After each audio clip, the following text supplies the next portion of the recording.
Hi, welcome to One Day to Love. This is Tanya Walker, and today you're going to love my guest. He has written a book called The Titanic Tale, Kindred Spirits, and it's a historical novel. So parts of it are true and parts of it aren't. It's an incredible romance. It's a great love story, nothing like the Titanic that James Cameron did, which was great. This is different. This is really intimate, and it goes through so many different changes. You're just going to love it. I loved it. And so he's going to be here. He was also on television internationally as a host for like 20 years. He's just an incredible guy, really smart, really beautiful, wonderful person. So stay tuned. You're going to love him. And he'll be on the Queen Mary signing books. He'll be in Beverly Hills signing books. So I'll put all that in the description below as well. And make sure you comment and subscribe and like if you do. And I'll be right back.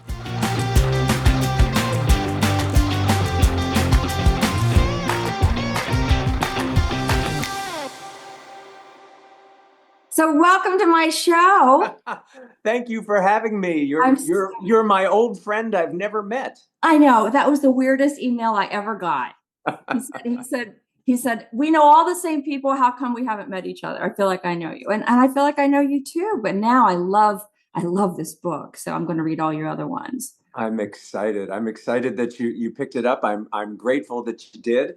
And yeah, I mean, as for our missed connections, I lived in New York from 80 to 90. And during those 10 years, I worked on, I think, every single soap that was available in New York. That was the heyday of New York soap opera. It was. But then I moved to Los Angeles in 1990. So that's when I moved to New York. Yeah. So we were ships that passed in the night. No pun intended. On the highway, or hi. Oh my God, that's so funny. What did you do in New York when you were acting? Are you acting on the soaps, or I was doing a little bit of everything. I've got all my books here. I fictionalized my memoirs in this book, Dancing Between the Raindrops, which is about the 80s soap world. And I came here, I left college, moved to New York, lived in Hell's Kitchen. And the deal with my parents was that if I was self-sufficient in the entertainment industry, I wouldn't have to go back to college. And with my parents too. It's a good deal. Yeah. So they believed in me, and they said, okay, you got 1 year to prove yourself. And I got Search for Tomorrow 11 months into that deal. So wow. Dodged a bullet.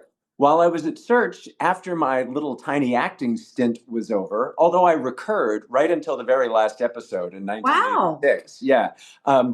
Then I went into production as well as acting. So then I went to another world as a writer's assistant.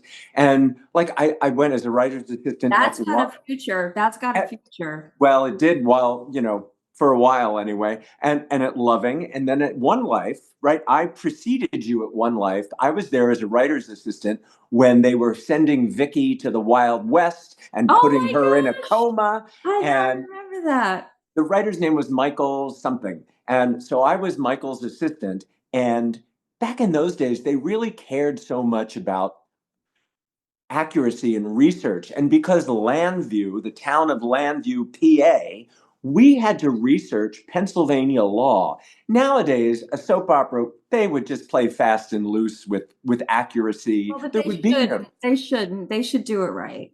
So, but yeah, Michael cared about it. And so I stayed at One Life. I think when Vicky was in the coma, which meant she went to heaven, and she saw former cast members came back to resurrect their characters. I saw that online. I didn't see it on TV because I wasn't. But I was her orderly for that summer. It was a nice little side gig from the writer's assistant. Yeah. And then as the soap work dried up in New York for me, I went to Los Angeles and I started a 30-year career in international morning television. So I went from acting to journalism, which wasn't much of a stretch. I was raised on Regis Philbin here in New York. That was really a mentor for me, was Regis. So He was great.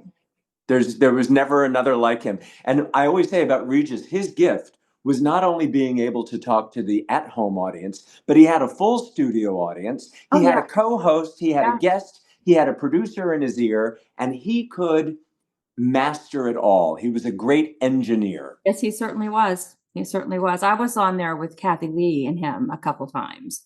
I never got on there with Kelly, I don't think, but I was It's on not too late. Now you can get on with Kelly and Mark. We'll see. We'll see.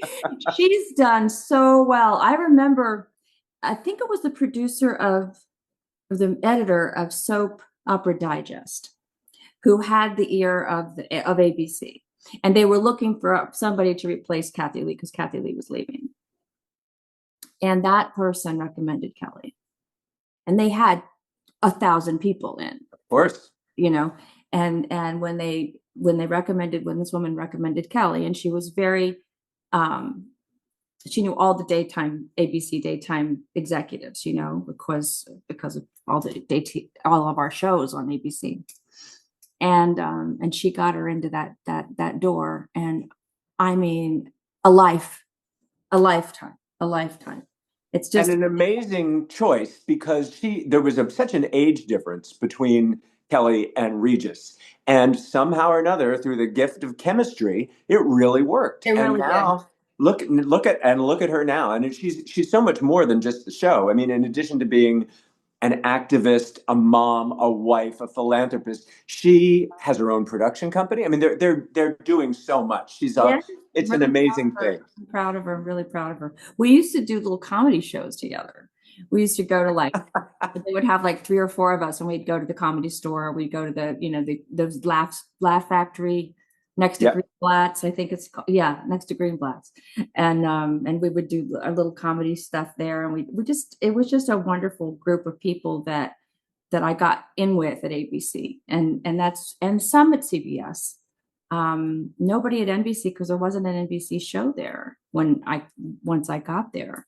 So Days of Our Lives was out here, and Another World wasn't there, and none of those were there. So. But you did Capital, and where our degrees of separation intersected there as well. I was in Los Angeles for 6 months in around early '86, perhaps, or late '85, and I made friends with Deborah Maloney, now Deborah Ferrantino, Yeah, yeah, and yeah.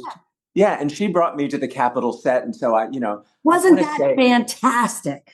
it was so great because I CBS love that. Television I City. loved it. I loved being at CBS Television City. I used to bring my mom in from Maryland, and we'd be in I hate to call it a hallway because it's so big, but between Massive. the stages where The Price is Right was, and then the stages where Young and the Restless was, and Capitol was, it was this huge, huge, huge hallway, but it was huge, right? So they would bring cars in and have the cars parked there that they were going to give Oh, sure. on. The showcase Yeah, yeah. showdown. They needed cars. But the wheel, that's the thing. Mommy couldn't believe how big the wheel was because it's huge, And when you see it on TV, you see Drew standing next to it. I'm going to see. Oh, excuse me. Bless you. Oh, I didn't really sneeze. Went back in. Anyway, so he's standing there next to it on TV, and you can see that it's 3 feet taller than him, and he's tall. He's like 6 feet tall. But in the hallway, it's really big, really big. And the boats. Here come the boats. It's going to be a good day. Yeah. So I love that, and I used to see Carol Burnett all the time, and Tim Conway, and just all of them, everybody, Vicki Lawrence, and then years later I did Vicki's show. It was just so much fun. I loved it there. I loved There it. is a sense of like repertory theater there because so many shows were operating at the same time. I did something there with a set visit to The Young and the Restless one time, and just the people interacting. They were, you're all working in the same location, so everyone was friendly. The Young and the Restless people would say hello to the Price is Right people, Yeah, and it was awesome. it was like an ensemble theater I in a really way. loved it. I really, really loved it. I still love it over there. Now after the pandemic, you can't get in there. I can't even get in the door. I mean, It's interesting because they won't let anybody in that's not working there that day. It's just got so weird. I know they're moving things around, and there seems to be a question about what's actually going to happen to the property. Rick Caruso's involved in that. I'm still keeping tabs on Los Angeles, even though I live in New York now. Back in Tell New me York that. now. I don't know that part. Tell me that. You know a secret? Well, I'm not up on it all, but they were relocating some of the shows out of Television City, and Yeah. then Rick Caruso, the developer, of course, he built the Grove. You and I remember I'm when the the Grove biggest wasn't fan. there. I'm the biggest fan of Rick Caruso. I'm a Yeah. huge, huge fan of his. Well, would you please elect him governor? I I'm not just think. allowed. I'm not allowed to. I could vote for him for governor, I guess. But when he was running for mayor, no offense to anybody that likes Miss Bass, but he was the winner in my Well, it book. was kind of a razor thin margin, wasn't it? So I mean, like But he when could. he said he was going to build homes for the homeless, I've seen him build things and I've seen him get them done in short order. And they're Well, fantastic. And I thought they have to vote for him. And I don't live in LA, so I can't vote there. But I was like, you got to vote for him. I mean, he's gonna do that because he's done it. We've seen it over and over. Well, he's very involved with the recovery now from the fires, and His house stayed up, and so did the whole complex he built. he It knows didn't what he's work. doing. He I know obviously that's knows what what I he's that's doing. what I mean. It's like if you have this opportunity to have this man in charge of stuff like that for a city, I mean, it's like a no-brainer in my book, but that's just me.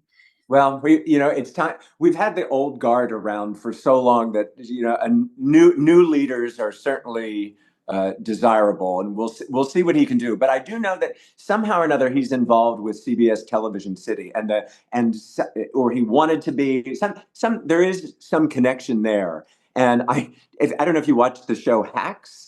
Yes, There love a it. lot of it was taking place. Her show was taking place at Television City, so Oh it my was God, I love it. nostalgic for me just to see the exterior shots. Oh, I just love it. I thought that She's was, brilliant. and then they asked me to play her part in Designing Women, Oh, right? Charlene. Yeah, yeah, the Designing Women the play. They did something called Designing Women the play by Linda Bloodworth Thomason, and I went to Arkansas, the Fayetteville, and did her part in that show.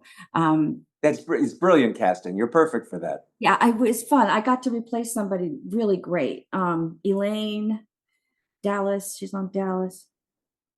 She's huge. I shouldn't forget this. But anyway, she was amazing and she had a ear problem. So I went down there and took care of it. And I just it was just a blast. But I love that. I love her work and everything that she does. And She she's is so great. smart and beautiful and thin and gorgeous and God, energy to die. So that was really I found a fun clip of you. You start to go down the wormhole, and I knew we were going to be zooming today, and so I was looking at some clips, and I found one of you singing "Making Whoopee" to Asa Buchanan, and yeah. I hadn't heard you sing before, and I was blown away. Oh, thanks. Thanks. Not just by like va va va boom, you coming down the stairs, Thank but you. the vocals were excellent. Thank you. Yeah, I never had to wait tables. I always sang. Like if I was in between jobs, I'd put together a little trio and I'd go sing someplace and I'd make money and then I'd get an acting job and then I'd quit that job and go do acting job and then I'd put to go, I just did that. I knew you did it, but I hadn't heard it, and so today I just heard it today for the first time. And of course, "Making Whoopee" is such a great tune, and you Yeah, really sold it. yeah. They had me on. They do that. I sang on every show. And I didn't realize I'd sung on every show. I didn't sing on GH, but somebody sent me a clip of me singing "I Will Always Love You" on Capitol recently, and Wow. and I didn't know I'd done that. I still don't remember doing that, but I must have been in like this. Wow! So that was really something, and I think it was before Whitney Houston put it out. I think it was when Dolly had it out is when I did that. So enough about me. Let's talk about you. Well, I'm flattered you read the book, Okay. the new Yeah. book. Yeah. Okay. Well, this is the book, Look, right? And yes, we both have it. we're tete-a-tete. I have to tell you, it's just so good. It's so good. And here's why. Here's why. The story is just for everybody at home. It's completely based on true story, historical Titanic history. And the history of the Titanic is huge. I mean, everybody is fascinated by the people that were on it. But like when you say Guggenheim, I'm like, I didn't know Guggenheim was on there. I mean, there were Astor I knew was on there, but I didn't know Guggenheim was on there. And the different people that you talk about being on the ship, and then the difference between, and I couldn't believe it was only like 100 and some people. There were 1,500 people perished, approximately, and only about 750 were rescued. Well, Um, but I thought you said there was 113 people in first class. oh, you know what? Pardon me. Yeah, Yeah, yeah. I'm not sure of the exact statistics now in front of me, but I made sure they were all right. But yeah, it's interesting because everybody thinks, oh, it was the ship full of rich people. The steerage trade, the third class passengers are really what financed shipping back then. It was the business model for shipping was to transport immigrants. So there were 1,500 people because I remember in my head, I was like, how could there had to be more people than that? Right. So yeah, and first class wasn't even sold out. Like the ship was not sold out for its maiden voyage, and its only voyage, as it turned out. But you're right. There's something about Titanic that grabs people and has been grabbing people since 1912. And unlike any other disaster tragedy, it's become romanticized. I mean, you can't imagine a love story based around 9/11 or a terrible war. That even though there are wartime romance stories, but something about Titanic makes us emotional, and maybe it's because it's People are so relatable. excited about being on it. It's like this great, incredible opportunity that very few people are going to get a chance to do and get on this enormous, the best, biggest, most incredible ship in the world. It's going to be the most outrageous trip anybody's ever taken anywhere. For a And, couple days anyway. and that's going to be like the greatest thing ever. And everybody in the country probably wanted to be on that ship, and only this many people could be. And then they get on this ship, and then 2 days later, they're drowning. Yeah. All walks of life, the rich, the poor, the old, the young, the haves, the have-nots. I mean, talk about a soap opera. Such a It was a mini city right there at sea. Plus, it had the hubris that people thought it was unsinkable. Nothing bad can happen to us if we're on the ship. A lot of people wouldn't get off into the lifeboats because they felt safer staying on the sinking ship than they did in the lifeboats. So, the great lessons, you can't take on Mother Nature. Titanic thought it could take on Mother Nature and just plow through a field of icebergs and would be okay. And that's a lesson we are still learning. The submersible that descended to the Titanic wreck a couple years ago and imploded, killing everyone on board. We're still learning the lessons that you cannot fight nature. We are only flesh and blood. Yeah, yeah. Why did they think it was unsinkable? Well, it was really the industrial age, and so much of modern, by 1912 standards, modern technology went into this, and the watertight compartments, and more. I might point out more lifeboats than were legally required. The irony is, there weren't enough lifeboats for everybody on board, but there were more than had been legally required. So they had the life vests, even if they had met with disaster, was the theory, they could stay afloat long enough for rescue to come. In the And freezing, ironically, freezing yep, water? I don't. but fate was not on their side. A ship was nearby, the Californian. A ship was nearby that could have rescued them, but they turned off the telegraph for the night and went to bed. So they missed the messages, the SOS messages. If they had hit the iceberg straight on instead of by the side, they could have stayed afloat long enough for help to come. So there were a lot of factors, and like everything else in our lives, it's all what ifs. What if Yeah, I'd yeah, done this and not that?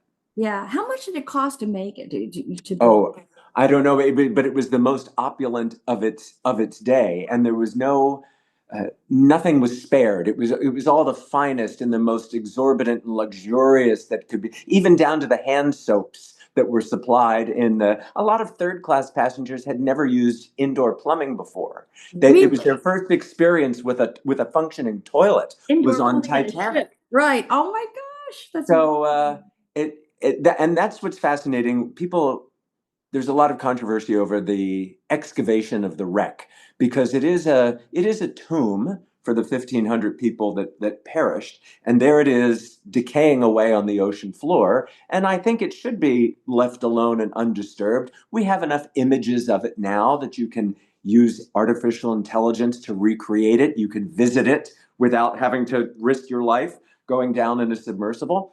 As for the artifacts, we love going to exhibitions. We love seeing a teacup, a chamber pot, a glass, Absolutely. That's the only place you want to fragrances. go. You want to go, Yes. you wanted to see those things. And that's, to me, I don't find that controversial to have artifacts retrieved, A, because it's archaeological, and B, because when the ship broke apart as it sunk, the ship split. And when it opened up, all the contents emptied out and were scattered on the ocean floor. There's a huge miles long debris field. Goodness. So I feel like leave the ship alone. It's a resting place and it's almost gone anyway. So if you try to, at this point put a robotic arm into it, you'll further its destruction. But there's a whole ocean floor of things you can retrieve Wow. that mean so much personally. To see a child's shoe is it brings it all to you when you see that, Yeah. Well, one of the things I want everybody to understand though is this is a love story. This is such an incredible love story. And I've never read gay books. Okay. I've never written one. Well, that's not true. I mean, I've read books that have a gay person in them or a gay couple in them, and I've watched shows that have gay people in them, but I've never read a gay romance novel. And that's what this reminds me of. That's what I think this is. I think it's way more than that, but it's something I've never read before. I've never seen it before. Well, I hope you found it romantic and mystery. I mean, there's a mystery. Just as romantic as any romance novel I would read for myself. Well, And it's funny too because the timing, I just want everybody to understand that he falls in love with somebody on the ship. This main character, Milton, falls in love with somebody on the ship, and then something happens, and he's in another century, really, or century. I mean, not century, but many, many decades different. And there's a love story there too between the same people and two other people, and they're all connected by history and spirit. And I bought it, hook, line, and sinker. Oh, thank you. And well, you're a spiritual person too. I mean, it's a reincarnation story. A Titanic victim is reincarnated inside a modern person, and he's got to deal with his unrequited love. So it's kind of an odd couple story or a buddy movie in a way. I just love the buddy movie part because but I didn't. You don't make it a reincarnation story where the person who's being reincarnated is like this, Right, he's right. inside someone else, and the person that he's inside doesn't really know at all that that's happening at all, and it's just weird stuff happens, and it's like he tries to explain it, and he changes for the better as a result of this person being there with him. I just don't want to give too much away because I really was shocked and really surprised. And it was really, really, really good. I'm flattered. And I've had Titanic fans who are only reading it because of Titanic. I mean, you can read it as a love story, you can read it as a mystery, or you could read it as a Titanic fan. And the Titanic fans tell me how surprised they are because it's not what they were expecting. So that's fun. And I don't think, for all the many stories that have been told about the Titanic, true and fictional, like James Cameron's Titanic, I mean, it's not like this. This is really, really great. But I didn't think this one was told. So I'm glad you responded to it. I just think it should be a movie. Well, we're working on that. I have a producer I produced a film in 2007. That was a family movie, and I found Zac Efron, who had a tiny part on Summerland, and I gave him the lead, and he got High School Musical soon after that, and it was his first big lead in a film. and it really did well. And I had a bunch of friends in it, called an old boyfriend. Billy Moses, would you like to play my husband in this thing? Say hi. And he did. He did. And I called Crystal Hunt and she did it with me. It was really, really fun, really, really fun. Where But is Crystal Hunt now? Where is she? she's gonna be here. I'm gonna interview her real soon. Fantastic. Yeah, she's been doing all kinds of different things, but I'm just excited to see her. She looks the same as she did So in cool. 2007. I mean, I'm like, oh my God. So So do you. I mean, that's you're doing something right. And I don't think so, but thank you for saying that. I I'm didn't see excited. your original turn on General Hospital, but I saw your return to General Hospital. I didn't like that. In Well, 2017, I didn't like that at all. It was a wrong, it was a lie. I mean, the whole story was a lie. I'd already done that story a long time ago. So it just was so hard for me to buy it myself. well, thank God you did it at least because people would want to see you. If the character's coming back, they would Yeah, obviously prefer you to be doing it. But yeah. revisionist history in daytime is nothing new. I just don't like it. You know what I mean? Well, it's hard for the fans. There's so many stories that you can tell that the track, it doesn't have to be false, but I said something to the producer. I said, nobody's going to believe this. They know I've already done this story. And he's like, Tonja, a lot of the people that watched you before are dead. So Oh, well.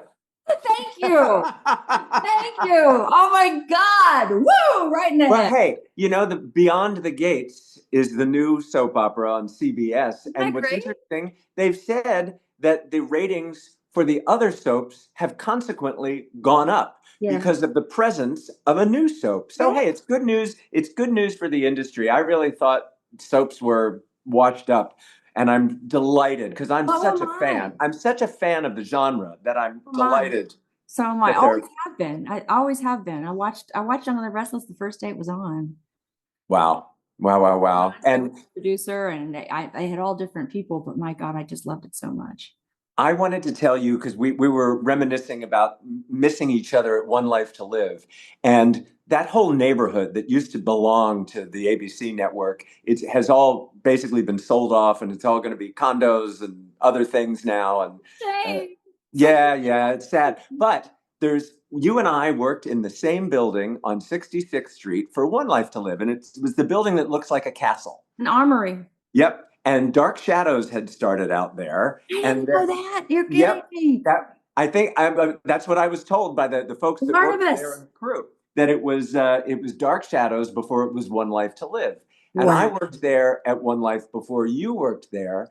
And I met my very dear friend while working on One Life, an actress named Luann Gideon, and the day we met, we just loved each other instantly. I took her to lunch at whatever the burger place was on the corner that eventually became a Starbucks, and we became friends. Like everything else. Like everything else, she had an audition for Search for Tomorrow while I was there to recast a major role. So I, on the down low, got her a bunch of scripts, of Search for Tomorrow scripts, so she could research the character. She got the part, Nice. and she finished out her daytime career on Search for Tomorrow until Search went off the air. That's wonderful. Great friends. We remained great friends up until, I guess, when I was about 51. I'm 61 now, so about 10 years ago, she passed away very, very sadly. And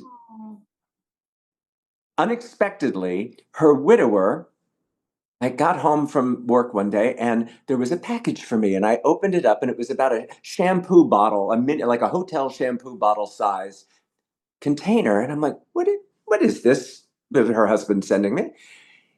It was some ashes that he was sending out ashes to various close friends. And Wow. I had it on my desk for a while and I thought, this is not how I want to remember her. I don't want these ashes on my desk. What can I do? And I thought about the armory on 66th Street. I'm like, Yeah. that's where I met her. Yeah. I'm going to sprinkle her ashes at the armory. That's a So, great idea. well, it was February. There was snow. I finished work, and I had her in my pocket, Oh and my God. I get off the subway at Lincoln Center, and I go to 66th Street, and it's illegal to dump ashes in New York City, remains. So I thought I'm Know gonna that, be officer. I had no idea. big snowbanks all along 66th Street. And I'm just trying to be discreet, and I'm unscrewing the top, and I go to shake it out, and it was clogged like a ketchup bottle. I had to start Oh doing this no. to get Oh to get her out of the bottle. no. And it It all didn't came come out out. one big clump, Love. flump in the snow. And I was so traumatized, I had to go to Nick and Tony's and get a martini after that because so that's my memory of 66th Street and the Armory. Oh, I love that. Well, I'll think of her when I go back there because I love to visit there.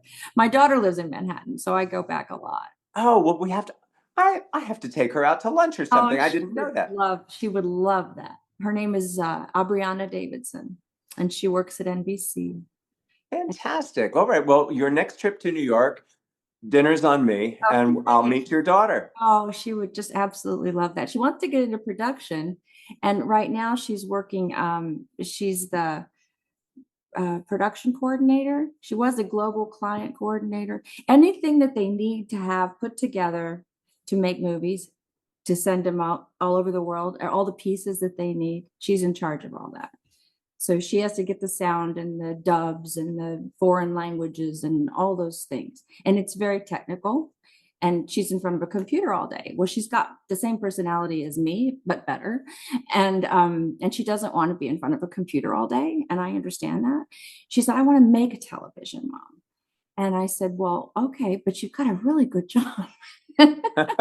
She goes, no, I'll start over. I'm 25 and I don't want to get stuck here. And I said, oh my God, you're 25 and you're worried about being stuck someplace.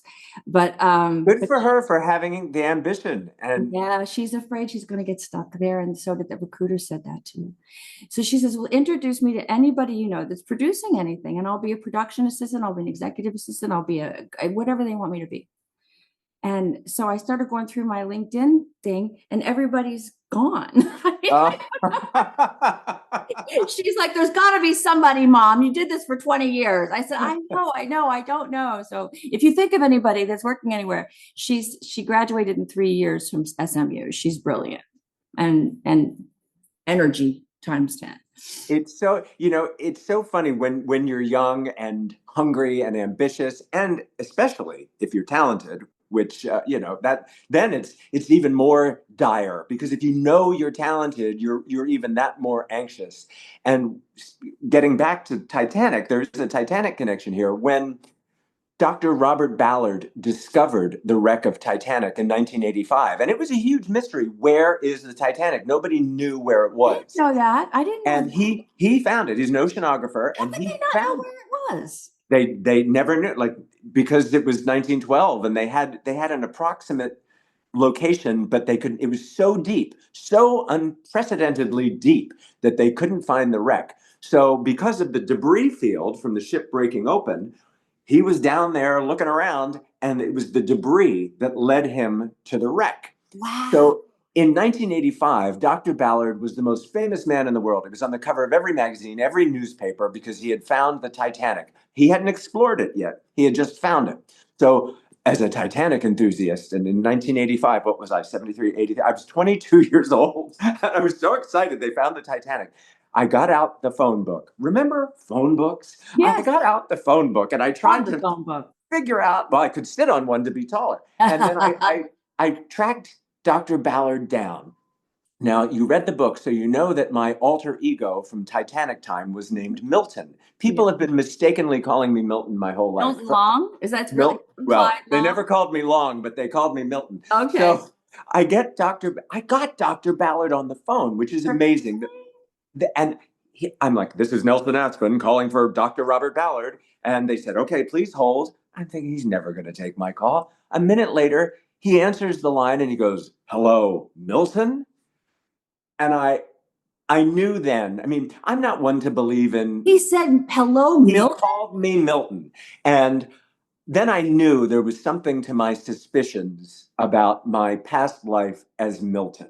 That's And incredible. it's unbelievable. And I said, look, I'll do anything. But this is like your daughter. I'm like, I'll do anything. I got to be on the Titanic. You've got to. I'll swab the decks. I'll do whatever you want on the ship.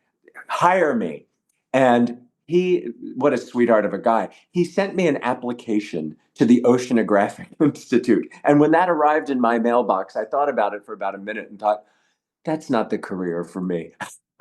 I don't want to be an oceanographer. I just want to be on this one. I want to see That's right. This one only. Yeah. But these are the paths you make choices, and especially like with your daughter, when you're young, there's no wrong answer. When you're 23 or 25, you can do anything at that age. So good for her. Yeah. Yeah, that's what she's looking for.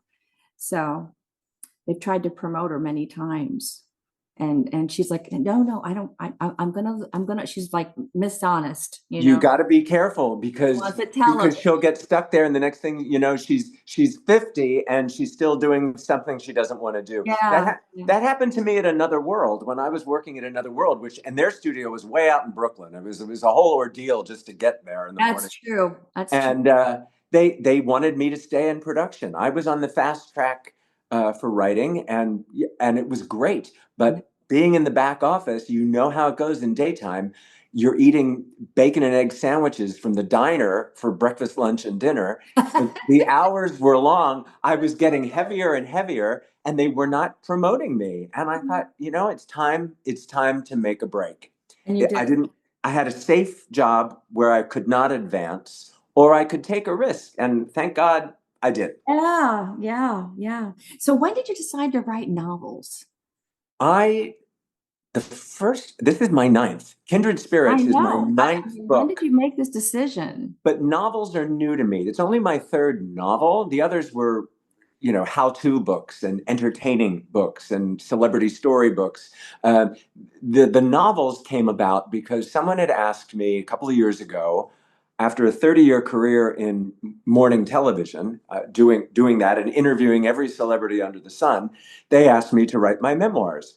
And I thought, I'm not sure I can remember everything accurately enough to write an autobiography. But if I fictionalize it and, make it my story, but rename some things, shift some time frames around, then I can get away with it. And the first one, Dancing Between the Raindrops, did so well that they wanted a sequel. So the first book is about my life in the 80s in New York in daytime and all the soap stories of my life here at Search for Tomorrow and Another World. Then the sequel is about my 20 years in Los Angeles, and that's Dancing Between the Raindrops, the Hollywood years. I love that. And you're doing a new one. And the third one, it's already written, but because of the Titanic book, they don't want to release it yet. So it'll probably be late this year or early next year. And that's my happily ever after book. Because coming back to New York, I lived in LA for 22 years. I say you get less time for murder. But I made it for 22 years before I had to come back to New York. New York is home. And I was here. I moved back. I was 50 years old. I was working. I was at the top of my game. But I sort of embraced being single. I said, I'm alone, but not lonely. I was definitely not lonely. We never had those apps when I was a young man. But boy, at 50, I was having a good time. Good time. Good for you. And I met the man I would marry. And here I was at 51 years old. Wow. I met the love of my life. And I was looking for that my whole life. And it wasn't until I gave up on it that I found it. So there's another lesson, another cliche. I hate that lesson. If you stop looking for it, you'll find it. And everybody said that to me too, but it's the same thing. I just went, I really don't need anybody. I've got plenty of money in the bank. I've got a wonderful job. I just want to have kids. So I don't really need to be, married to somebody. I could just go adopt kids. So I started looking into adoption. And I moved back to California and I looked into adoption and I had all the papers from Catholic Charities and that's what I was going to do. So my sister said, I think you should go to the Deepak Chopra Center for Wellbeing. And I said, well, that's expensive. And I just quit my job. She goes, oh, you can do it. You can do it. So I went there and I met my husband. That's where I met him.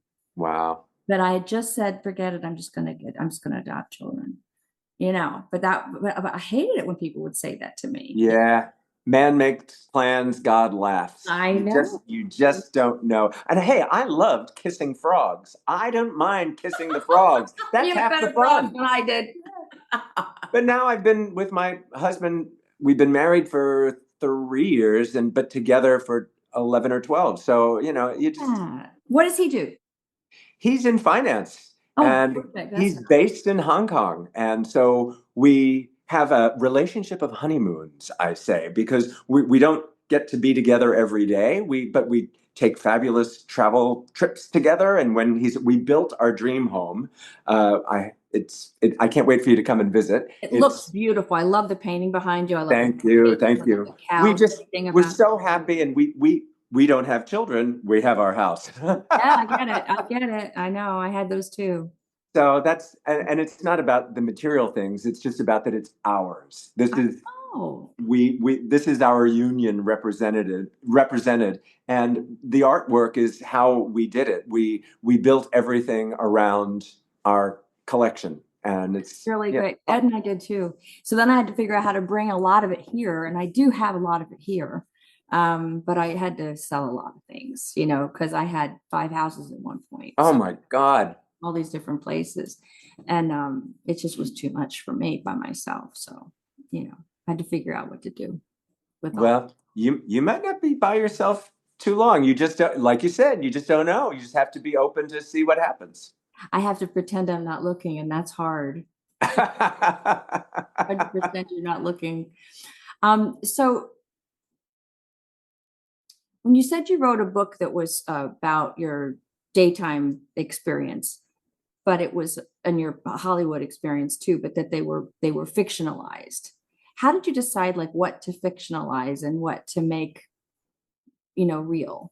Good question, because anything libelous where someone could come after me and sue me for defamation, I Fictional, fictionalized. fictional, fictional. But there are plenty of people where I do tell the real stories, the happy stories. I don't mind sharing the real names of the happy experiences, whether that's Betty White or Dick Van Dyke or Julianne Moore. I mean, I've got more happy stories than I do sad stories or scandalous stories. But the scandalous stories, I I thinly veil their I'm identities. getting these books. I've got to get these. So You got to yes, send me something, or I'll go you'll find. be able to. I'll have a bet with you, and I tell this to people who get the books. I say, if you can guess who that person is, I'll confirm I'll confirm or deny if you take a Yeah. guess Okay. at who it Okay. is. Okay. And I think and that's half the Well, fun. that's a challenge I have to take. I Well, can't have you and I put say that out there and not do it. I have to do it. That's it. some people don't like to write in books. I say get a pen and you can mark it up as you go, and you circle something. And go, I'll bet that's Yeah. so and so, and and then when you're finished the book, call me up and we'll have a conversation, and I'll That's tell you how you scored. I'm definitely going to do that. So I think that would be a fun thing to do. I have a book in me called uh, what did I call it? Life After One Life, my real life soap opera. People want to read this stuff, You think? and You of course think? they do. You've I've got been talking stories to about it for a tell. long time. I've been talking about it a long time. I've But interviewed every celebrity under the sun, or just about. Like there are very few that I haven't interviewed, and the most common question I get is, "Who's your favorite celebrity to interview?" And I can't just pick one, but my stock answer is I like interviewing stars over the age of 60 yes, because they don't have filters. They have all the best stories they because do. the longer you live, the more stories you That's have. right. That's right. So a Clint Eastwood, a Julie Andrews, an Eva Marie Saint. These are the stars that have the stories, and if you have stories, you've got to put them down. Yeah, you're right. You're right. I had Lucy Arnaz on recently, and I'd interviewed her before when I had a radio show back east, and it's just a blast. It's just a blast to talk to her. And Joey Pantoliano and all the stories about the Sopranos, and I mean, I've just I've really been lucky. Some of the people that I've gotten to interview. When you say you were interviewing people on the morning shows, which one? I had my career in morning television was completely by accident, and it's in the Dancing Between the Raindrops stories. I was arguably the most popular aerobics instructor in Los Angeles in 1990 and 91, and was commissioned to train. That's how I made my living. Like I was trying to be an actor, so I was teaching aerobics while I was going on auditions and doing all that stuff. And I was hired to train Princess Diana in that hot new workout step. So off I went to London with my Wow. step. I had my mullet, I had my bike pants, and I had my step. Your little step. Yep. Yep. And when I got there, the palace wouldn't let me train Diana, even though I had been vetted and all the protocol and all that stuff. And I was so excited to meet the princess, I but they guess. had me train her trainer and staff instead. But while I was there, that you can't make this stuff up. You gotta say yes and just go with the flow. They had me on the morning show demonstrating the princess's new workout. They liked me so much that they hired me to be their Hollywood correspondent. Oh I my did God. In I England. did British morning TV for 10 years until the Australian morning show saw me and said, "We'll hire you." And I'm like, "Well, wait a minute. What time of day would it be?" Because the British hours were Really backbreaking. bad, really The bad. Australian hours were great. I was on from noon to 3 and home for happy hour. Oh It was my perfect. God, I love And I that. did that job for 20 years, every day, 5 days a week, traveling the world, interviewing celebrities, breaking stories, and from happy stories like a marriage or a birth to sad stories like an arrest or a death. I was on the air reporting Michael Jackson's death as it happened. They're in my ear. I was talking about Farrah Fawcett's passing that morning when the producer in my ear said, "Stop talking about Farrah Fawcett. Michael Jackson just died. Say Michael Jackson just died." And I'm like, "No way. I am not saying that unless I can confirm it. It's my face on the camera here. Bring in this was before we all had the internet in our hands.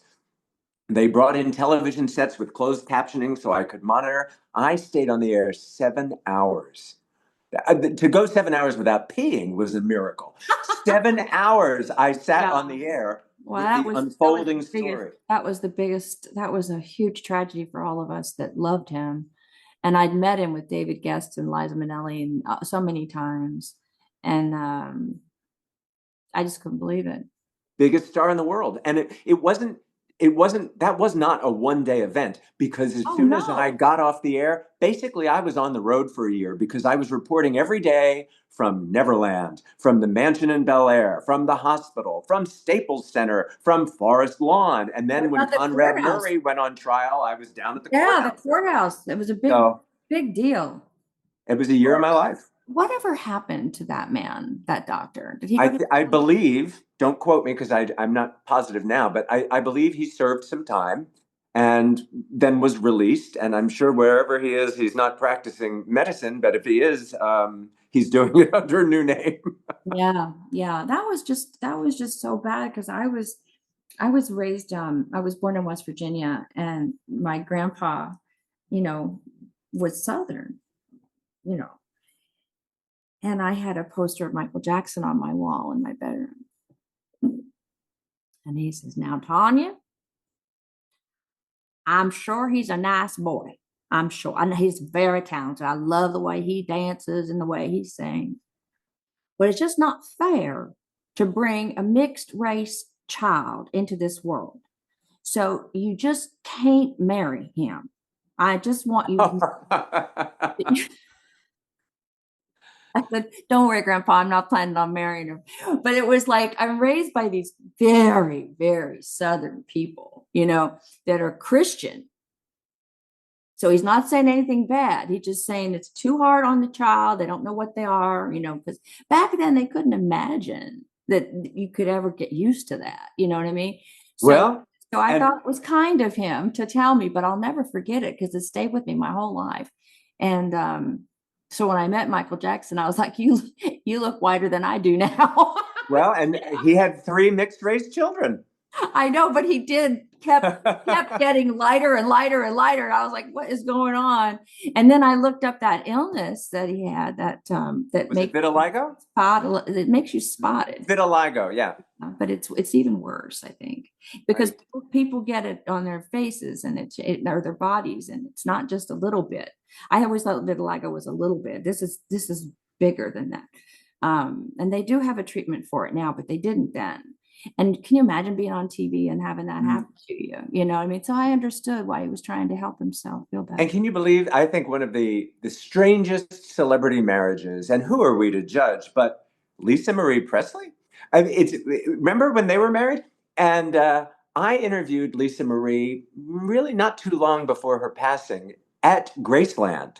Um, Wow, that must have been something. she was releasing an album of, I think it was, she was covering gospel songs that her father had sung. Makes sense. And so I went down to Graceland, and it was my second trip to Graceland, and they had just built a chapel on the property. And Wow. it was beautiful. I mean, it's a beautiful setting for a chapel. And they literally were finishing the paint. It smelled of fresh paint. And she had never been in it before because it was all they were putting the pews in as we're waiting outside with the Wow. cameraman. And they're like, okay, you can go in and shoot now. So Lisa Marie and I and my cameraman were the first people inside that chapel. We had a Oh, great interview, wow. I bet. but I think it was built not for religious purposes. I think it was to capitalize on weddings.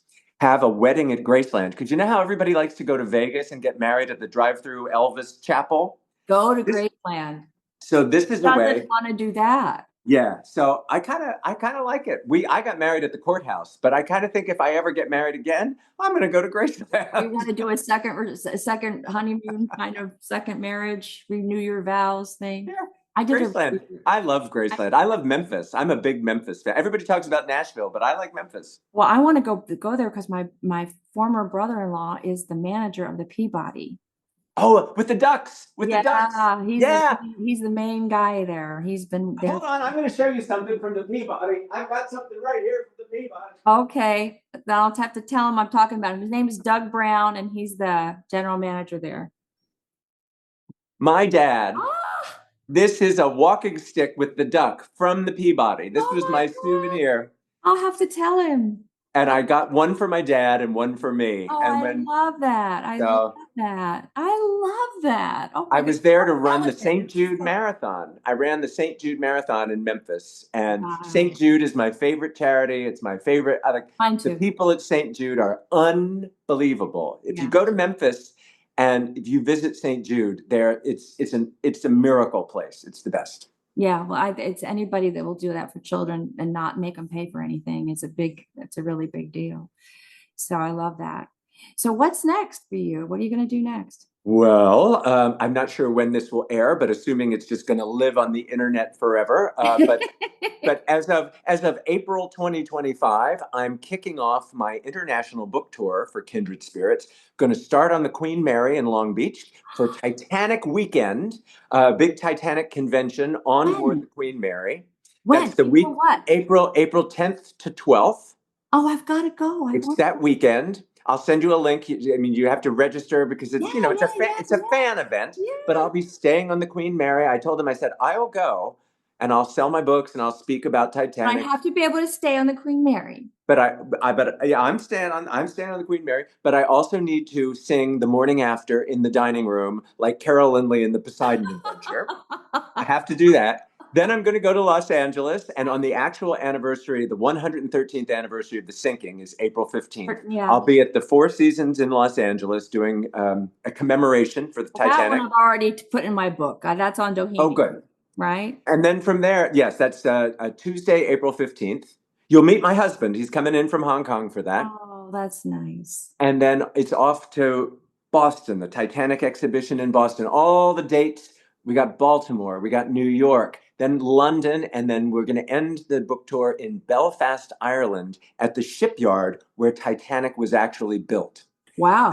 They have a world-class museum, like it's the primo Titanic museum in the world, with a hotel, a distillers, and I haven't been to Belfast since they built it. So, since not the Titanic, since they built the museum. Yeah. So, I'm really excited to go and be there. And Exciting. you can join me anywhere in the world, nelsonaspen.com. All the dates are there, links to find out more about the places. I'll put that underneath in the comments of all the different places. Thank you. And all your Thank other you. books for people to be able to purchase. So yeah, it's going to be my year of Titanic, and then I'll worry about the third Raindrops book. So I never in a million years, Tonja, I tell you, I never dreamed I would end up on morning television for 30 years. In a different country. That's what gets me.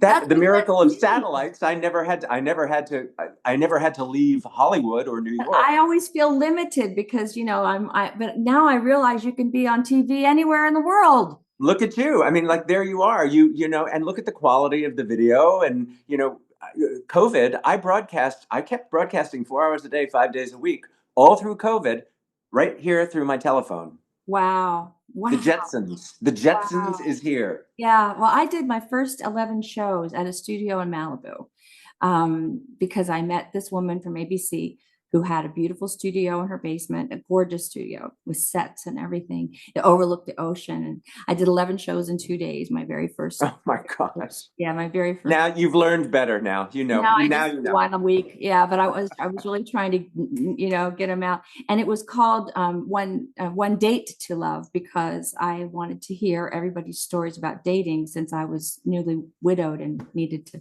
get some input. And once I had enough, then I changed it to One Day to Love. Hey, you got to switch it up. And I think you're doing great right from where you are, because people who are tuning in to see and hear you and your guests. You couldn't look more beautiful. I don't know what else you would do. I don't know what kind of studio magic they might have had. You're perfect the way you are. You look fantastic. I want to come over and I want to look at all your posters and see, see what other treasures you have around there. All the stuff I was in and things I paid for, things I was invested in, friends I had, that's my Tony Award and my Tony nomination and my Emmy nomination and all that kind of stuff. And friends, big life. I've had a really big life. I was very, very lucky. It's just been hard since my husband died. Of course. But, you're here and you got to keep going and make the most of every day. Enjoy your life. Enjoy your life. Yeah, I'm dragging you out, baby. Okay, that sounds like you got a deal. Well, I can't wait to see you in person. I really can't. I'm really grateful that you came to do the show with me. And I want everybody to get his book and you'll be so happy. I'm going to be thanked so many times. This is a real wonderful book and it should be a movie. I've got some ideas. All right. I'm open. I'm going to Hollywood. Let's take a meeting. I'll take a meeting. I love it. Okay, honey. Well, God bless you. We had a wonderful, wonderful interview. I really enjoyed meeting you. So everybody, he's going to be on the road. I'll put down in the nelsonaspen.com. You can find everything you need to know about where he's going to be. Thanks again. I'll see you on one coast or the other. I love it. God bless you. Right. Bye. Thank you so much for watching. Wasn't Nelson wonderful? I have Vinnie Pastore coming up, Crystal Hunt, and quite a few others that I've lined up for you. So make sure you subscribe and like below. God bless. Thanks again for being here and comment below and I'll write you back. Bye. Have a great week.